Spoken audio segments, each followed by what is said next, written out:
The city begins work on replacing the Bearpaw feeder main today. That work, which was set to begin this spring, has now been sped up. The goal is to get the work done by the end of 2026. And this comes amid a warning to City Council that it will be asked to spend up to $1 billion more per year on infrastructure. Mayor Jeromy Farkas with me in studio this morning to talk about all this. So work starting on the Bearpaw feeder main replacement today. Tell us what will be happening there. Well, this is really exciting stuff. On December 30th, obviously, the incredible amount of frustration, disruption that we had with the second break in the main, it highlighted that this pipe that we're dealing with, 6-kilometer stretch, is terminally ill. So no amount of patches to this pipe, no amount of short-term fixes is going to be able to get it back into a long-term serviceable condition. So our crews now and our team at the city is basically in a race against time. We have to, as fast as humanly possible, deliver this replacement line. In the spring and fall, we are going to have some more proactive shutdowns of the existing line. So we will have some water conservation measures that are required to be able to deliver that. But in summary, this project is delivering in one single year what would otherwise take 4. So we are rallying everybody to be able to get this done. Work is beginning today, as you mentioned. Yeah, so because of that sped up time frame, as you say, 1 year instead of 4, for the people who live near the feeder main, will they be more impacted because of that?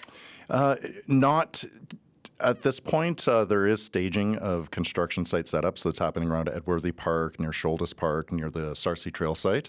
But the large majority of this work is actually going to be tunneling deep underground. So we chose this because it actually helps us avoid some of the disruptions that would be involved in crossings like 16th Avenue, the Bow River, Sarcee Trail, the CPKC rail line. So this is some of the top experts in the field who are delivering this. We have Ward and Burke Microtunneling Limited, as well as Graham Construction Engineering, who are overseeing the project management side. But that said, we're going to work as hard as we can to be proactive with the local residents, the community, as well as business owners to give as concrete timelines as we can. There will be some short-term disruptions that are required, but again, we're doing this right the first time as fast as humanly possible so that ideally this is the last year that we ever have to worry about safe and reliable drinking water in the city. Now, as we mentioned, work was set to begin this spring, and the original estimate was $200 million. How much more expensive will it be now that that timeline has been sped up? So some of the purchasing has begun on some of the long lead items. I don't have an exact percentage, but our council had the foresight in our recent budget debate in November to allocate an unprecedented $1.1 billion within our existing budget, within our existing rates and tax increase of 1.6%. So as you mentioned, $200 million had been allotted specifically for this project, but $1.1 billion overall for the utility.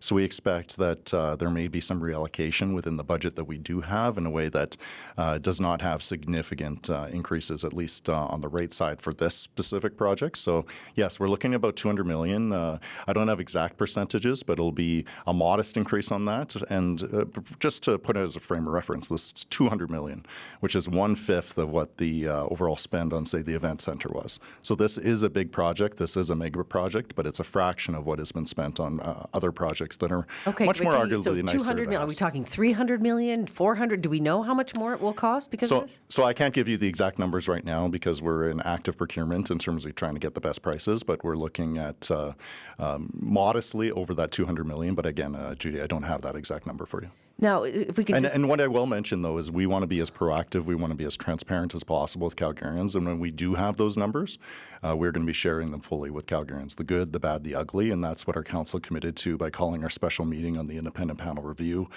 We need to be direct and honest with Calgarians in terms of the infrastructure deficit that we're facing, not just on the water utility side, but also, as you mentioned and opened with, the about $5 billion overall that's required. Right. So let's talk about that because, as you mentioned, there's the feeder main as part of this sort of bigger issue.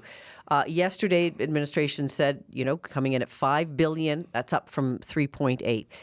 Can you walk us through what an increase of spending up to $5 billion will accomplish?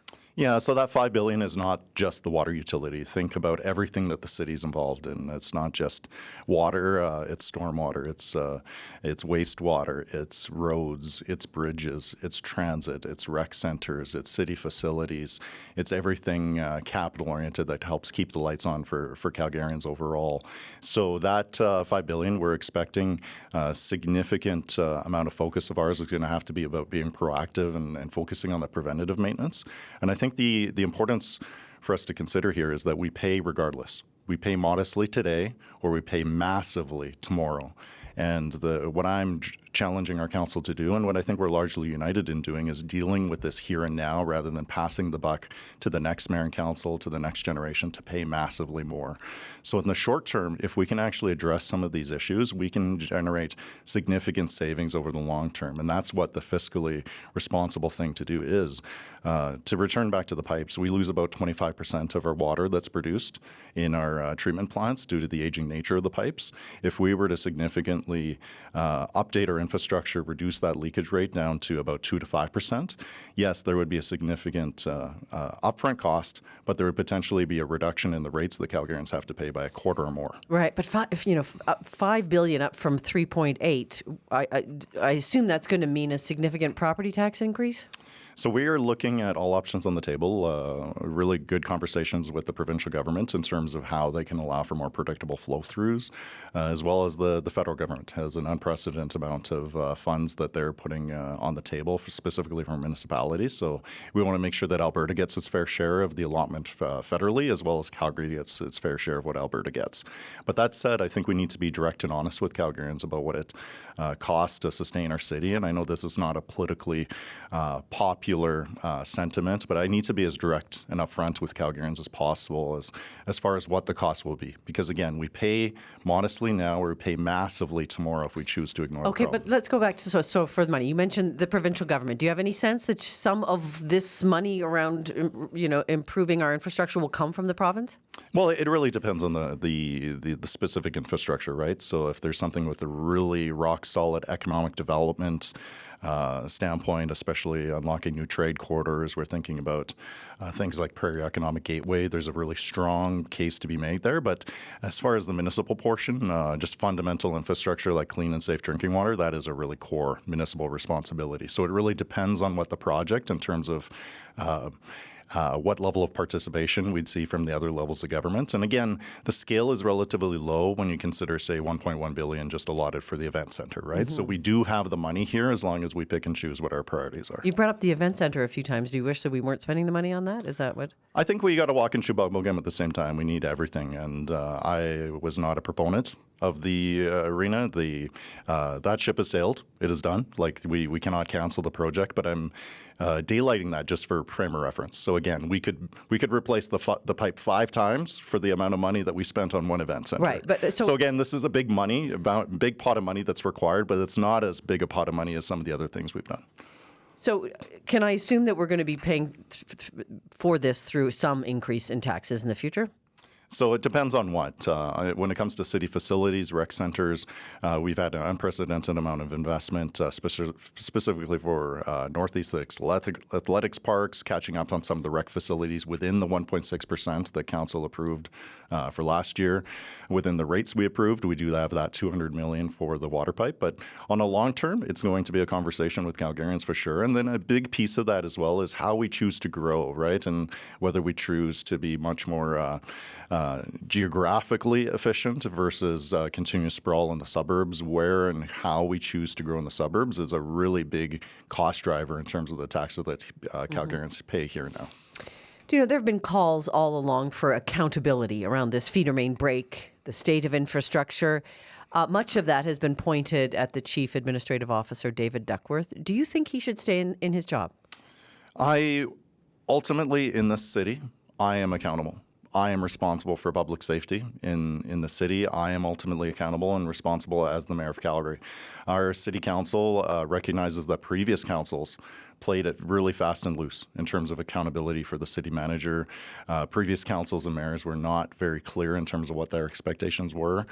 We recently implemented a performance review process for city manager, making it very clear we had very specific KPIs, very key deliverables that we were expecting. And our executive committee has all options on the table in terms of continuation, potential termination, potential corrective action, but it really has to be objective. It has to be is this the right person to be able to deliver this project at this time? It can't be about personality.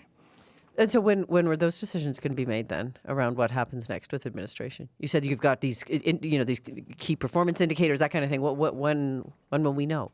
For sure. So that's a regular ongoing basis. At least every 3 months, council is sitting down, having those hard conversations with our senior leaders. Obviously, we only have one employee, and if we're unhappy with a specific department, we can only speak to our city manager as far as that department goes. We do not personally appoint, say, the head of a water department, or we don't get into that granularity just from a good governance standpoint.